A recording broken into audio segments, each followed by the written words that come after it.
Squarespace store and product page styling tutorial. So here I am in my Squarespace dashboard, and then from here let's go to my Squarespace website.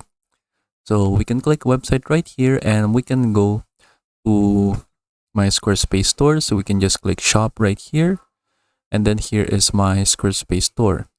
And then if you want to style this, you can just simply go to the website editor. So we can just click edit, and then now we can go ahead and click edit section. So we can do a lot of ways in how we will style our Squarespace store page right here, or the shop page. What you can do is that you can put a category title if you want right here. So now it says shop. So if you turn that off, it doesn't say shop, but you can turn that on so that it's displayed right here as the title. So this only is in the desktop version. So if you go to the mobile version, we also have the shop right here.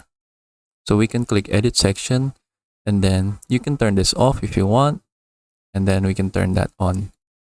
So it has like a separate setting for the desktop and then the mobile view.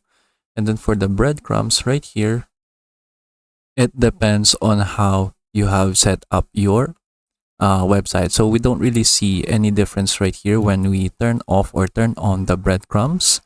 But when we go to a product page, like for example, this red t-shirt, so this is what the breadcrumbs looks like. So you have the navigation right here. So it says that you are inside the shop page, and then you are inside the red t-shirt page.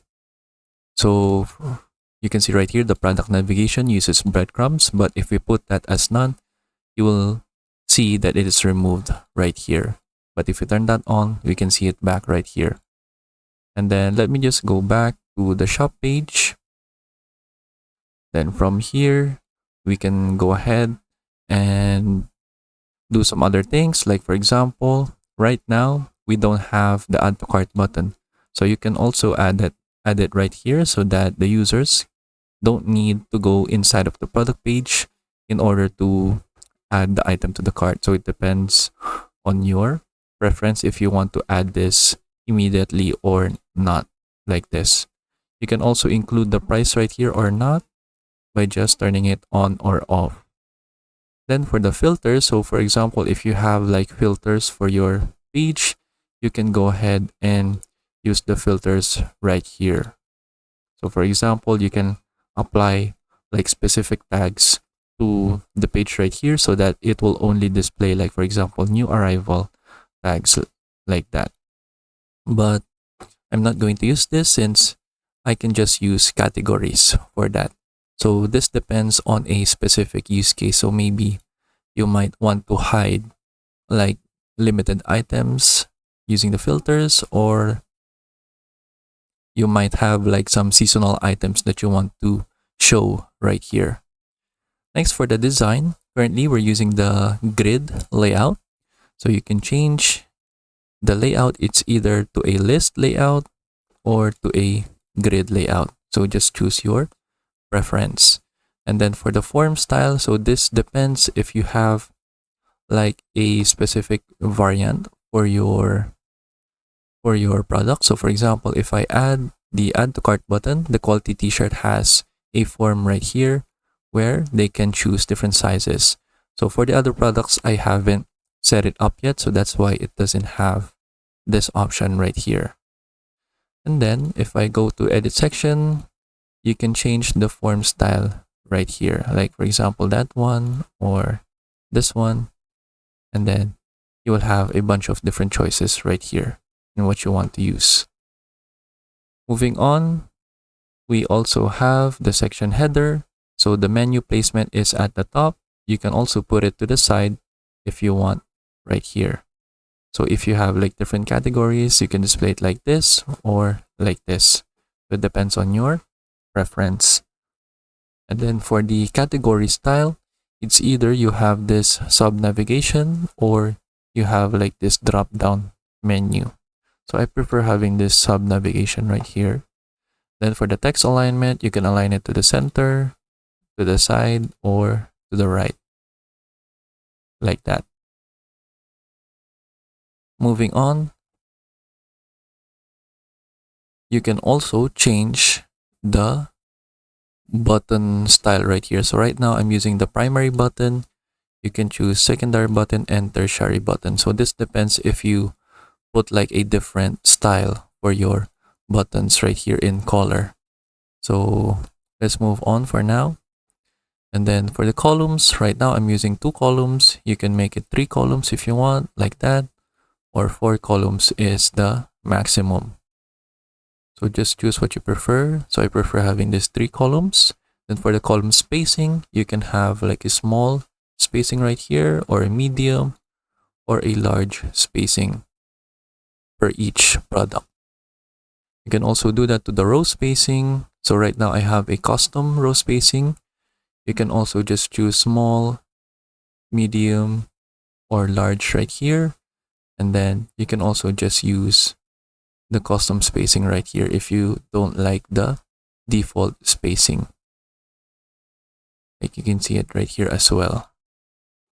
So from here, I'm just going to pick medium. And then for the text alignment, you can also change the text alignment of the products or the product title and prices right here. And then for the background, you can add a background if you want. And then you can change the background color. So right now it's using white. So we can change this to like yellow right here so that you have like a highlight for your products right here. It depends on your preference and what you want to use. But I prefer just having the same color or like this white background right here so that it blends with the background of my page. But if you prefer having a high contrast background, you can do that as well. Next, moving on.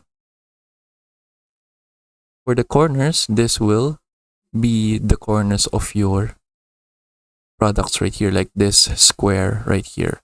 So for example, if I make them to 20, we can have rounded corners. So you can see that the corners right here are now rounded for the products. So for example, if I change this, you will see that the corners is rounded right here. So that's what this setting does. So if you want to have rounded corners, you can do that. So I'll just make this white again. Then moving on, you can also change the button alignment. If you like a small button right here, you can align it to the left, to the center, to the right, or you can just have the full width of the product block right here. And then for the aspect ratio, we are using 1:1, which is a square. Product ratio or aspect ratio, you can use standard like that, or 4:3, or 3:4, 16:9, and then ultra widescreen. So it depends on your preference, but I'm okay with just using the standard 1:1 square aspect ratio. Then you can also change the image text spacing like this to small, medium, and large. Then you can have custom spacings right here as well. I'm just going to pick medium. Then you can also change the corners right here. So it's the same with this one, but it changes the corner of a different element. So this one applies to the product image itself. So maybe we can change the background again so that you can see it. So you can now see that the product image has this rounded corner right here since we put 20 as its radius. So for example, if we change it to 0, you can see that the corners is straight. But when we put it to 20, we can have a rounded corner for the product image. Then, moving on, you can also change the section styling from full or to inset. So it depends on your preference. Then you can also change the vertical padding. And then you can also have like a divider. So for example, like this for your shop page. Next, for the color, so this depends on what color that you're using. So right now I'm using light 1. You can choose other colors like lightest 1, lightest 2, bright 1, like this, bright 2. So it depends on how you customize the top page right here. If you want to manually change the colors, you can click the pencil right here to edit the colors inside of the color theme. So for example, the section background is white. We can change that to yellow so that it will look like this. And then you can just go ahead and explore the different elements right here that you want to change the colors. And then next, we can also edit the product page. So we can go to a product page right here. So let me just exit, go inside the product page. Then we can just basically edit this however you want as well when we click edit section. So we have the product navigation as we tackled earlier. It is this one. And then you can also allow quantity adjustments. So if you want to allow people or customers to buy multiple products of the same thing, you can allow quantity adjustments right here. Then for the format, you can change it to half, full, like this, wrap, and then simple. So let me change like the product page right here since it doesn't have a description. So I'm going to choose this one since I inserted a description for this. And then you can see it again, half, full, like that, wrap, and then simple. So it depends on your preference and what you want to use. So I want to use this one, the half style right here. And then you can also change the form style for your variants right here, for your product variants like this. I'm just going to use this one. And then for the variant display, it's either you display like a button, like for example, this small, medium, large, extra large, or a drop down. So I prefer having this button right here. Then you can also change the button styling as well. Then you can change the border corners if you want, and then as well as the image corners. And then same thing, you can also change the colors if you want right here. But that is basically it. So that is how we can style the Squarespace store page and then the product page. So I hope you learned how to do it, and thank you for watching.